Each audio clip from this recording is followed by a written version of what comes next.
Hi, Brian Stecker here again, certified personal trainer and baby boomer fitness expert, where I show you how to turn 50 and 60 and make it a brand new 30. Today, I'm going to show you weight loss tips for women over 40.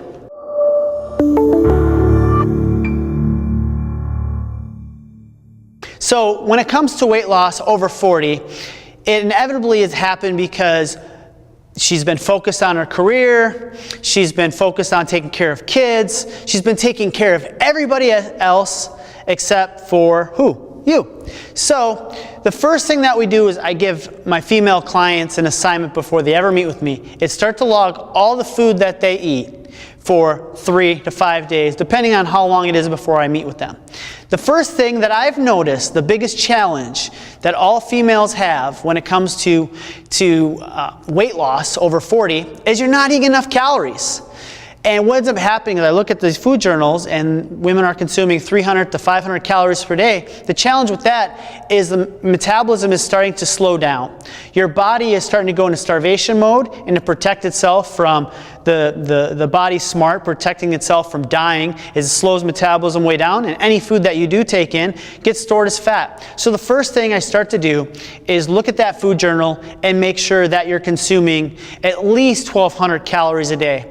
And I adjust the plan accordingly to the individual. So 1,200 calories is usually a good baseline. If you want more information about the right calorie count for you, there's some great apps out there. You've got the Fitbit, which you enter your weight and it's going to give you, what your target calorie intake should be per day. There's also Calorie King, MyFitnessPal. Even the iPhone has an app now where you can log your food. So just start logging your food. It's going to give you an estimate of how many calories, but really start shooting for that goal of 1,200 calories a day. And then don't just eat any calories, focus on quality calories. You want to focus on your good proteins, carbs, fats.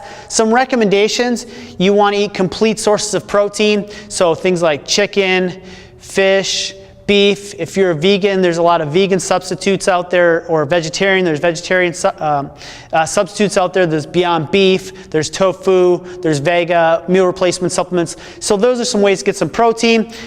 For carbohydrates, you want to stay away from the sugary form, so stick more to your vegetables and have your starchy carbohydrates more or less after your workout time. So for fats, you want to stick to more of those omega-3s, those good fatty acids, your nuts, your avocados, olive oils, and those would be a good direction for you. Start looking at your meal plan and focus on getting your calories up into those areas.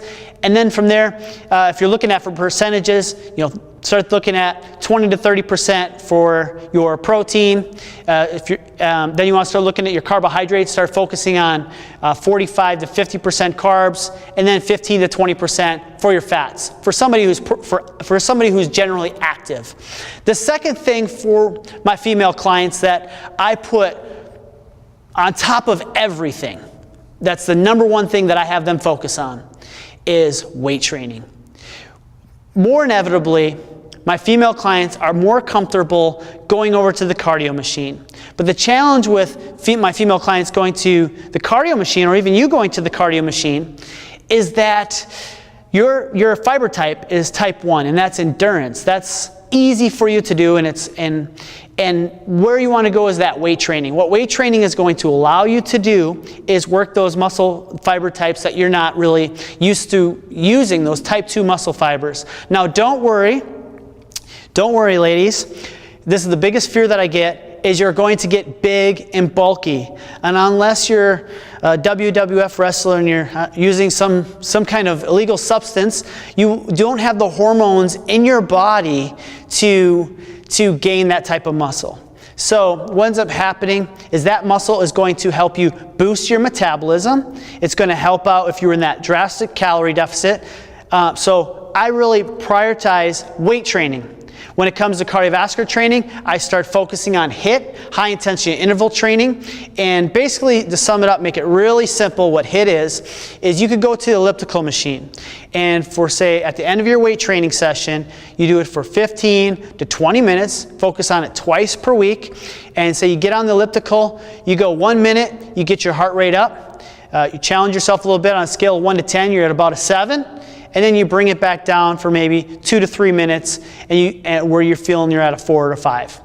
And you continue to do that process for 15 to 20 minutes after your weight training session. That's a good starting point for you. The other thing is cardio. You can look at cardio as something like as this. It's just general state cardio. Walk the dog 20 to 30 minutes, 45 to 50 minutes. It's just all you're doing with that, your heart rate's elevated, and you're just expanding that calorie deficit to start burning fat. The last thing is the mindset tip. One of the biggest challenges that my female clients have is they'll get on the scale, they'll weigh themselves, and they don't see any change in those first 2 to 3 weeks. And that's the number one thing I want you to get away from.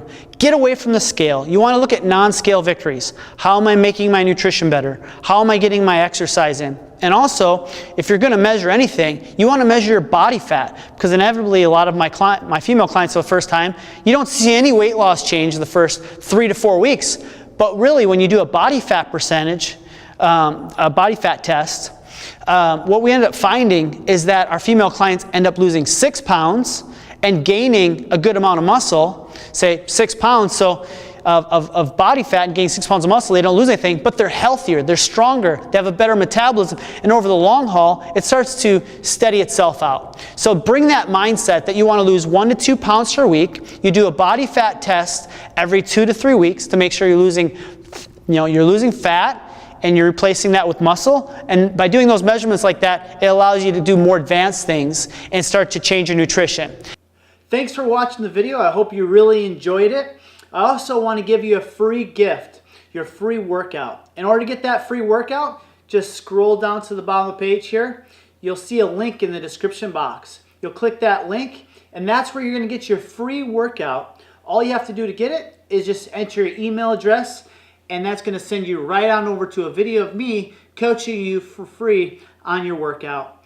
If you like this video, just click the like button. Also, down in the description box, you'll see comments and feedback. Leave your comments of what you want to see so I can keep bringing you this great content. Also, you're going to see a subscribe button. By subscribing, it's going to keep you updated with all the great information that's coming out here that you won't want to miss. Also, when you subscribe, you'll notice a little bell next to the subscription button. Just click that bell. That'll make sure you're alerted. Make it a great day, and it was great helping you out.